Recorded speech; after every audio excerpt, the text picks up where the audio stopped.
Siliguri new পালপাড়ার Mahamaya sporting ক্লাবের উদ্যোগে মহাসমারোহে অনুষ্ঠিত হল চতুর্থ বর্ষের বড়মা কালী পুজোর খুঁটি পুজো।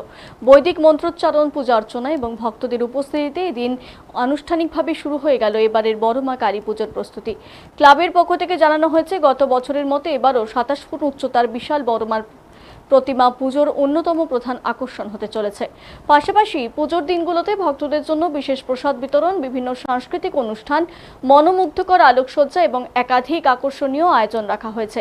প্রতি বছরের মতো এবারও হাজার হাজার মানুষের সমাগমের প্রত্যাশা করছে উদ্যোক্তারা।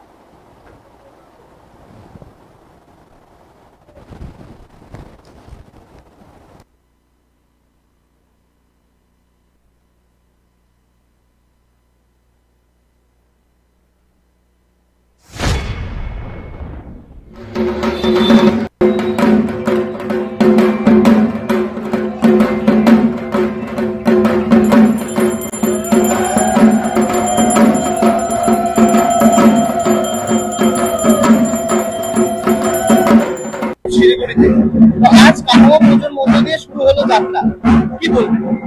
আমরা প্রধানত পশ্চিমবাংলার অন্যতম পুজো নৈহাটির যে বড়মা, সেই পুজোর অনুকরণেই আমরা মহামায়া স্পোর্টিং ক্লাবের বড়মা পুজোটাকে করি। নৈহাটি পুজোর যে পদ্ধতিতে পূজা হয়, যে নিয়ম নিষ্ঠা আচরণের মধ্য দিয়ে পূজা হয়, আমরা বিগত 3 বছর সেম সমান ভাবে একইভাবে আমরা সেই পুজোটা করে এসেছি। এখানে 3 বছর আমরা লক্ষ্য করেছি, যারা নৈহাটিতে যেতে পারেনি, যে সমস্ত ভক্তরা, মার ভক্ত যারা এত দূর থেকে নৈহাটি যাওয়া যাদের পক্ষে সম্ভব না, প্রত্যেকটা ভক্ত আমাদের এখানে এসছে। বিপুল পরিমাণে ভক্ত গত 3 বছর আমাদের এখানে এসছে এবং তারা পুজো দিয়েছে এবং মাকে দর্শন করেছেন। দর্শকদের অনুপ্রেরণা এবং মার আশীর্বাদে আমরা এবছরও মার পূজা করতে চলেছি। এবছর কি কি থাকছে আয়োজনে? কারণ প্রত্যেক বছর ব্যাপক সংখ্যক ভিড় হয়, প্রচুর মানুষ এখানে আসেন, যেমনটা আপনিও বললেন যে এবছর কি কি ব্যবস্থা রয়েছে এবং কি চিন্তা ভাবনা রয়েছে? দেখুন, আমাদের মেন ব্যবস্থাটা হচ্ছে মার পুজো। নিষ্ঠা সহকারে নৈহাটি যে মার পুজো হয়, সেই মার পুজোটাকে অনুসরণ করে সেই পুজোটাই হচ্ছে আমাদের মেন জিনিস। তারপরে দ্বিতীয়ত আছে, আমরা মানে 3 দিন ব্যাপী যে দর্শনার্থী আছে, সেই দর্শনার্থী এবং ভক্তকে প্রসাদটা খাওয়ানো, সেটা আমাদের যে মেন উদ্দেশ্য।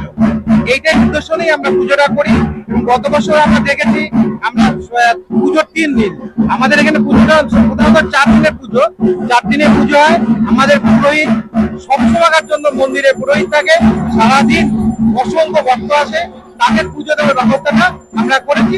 তারপরে যে আলোক সজ্জা, যেটা না হলেই নয়, তারপর মণ্ডপ সজ্জা, এগুলো তো আমাদের থাকবে।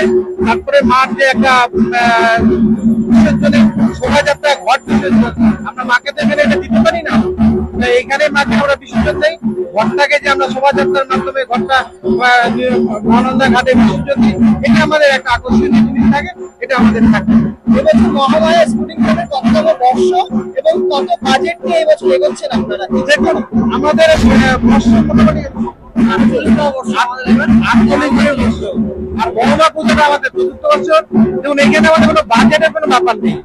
এখানে মার ভক্তরা আমাদের এখানে তাদের স্বার্থ মতন যারা যতটা দেয়, সেটা দিয়ে আমাদের সাধারণত পুজোটা হয়ে যায়।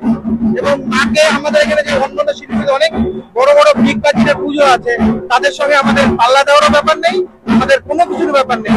মার ভক্ত যারা আছে তাদের আশীর্বাদ এবং তাদের সহযোগিতা করে পুজোটা। মায়ের উৎসবটা কতটা থাকছে এবং বিগ্রহ কতটা কি থাকছে? মায়ের উচ্চতা সাধারণত আমাদেরকে 14 হাতের মা মূর্তিটা হয়, তার সঙ্গে মার যে অর্নামেন্ট আছে সেটাতে নেওয়া আপনার 27।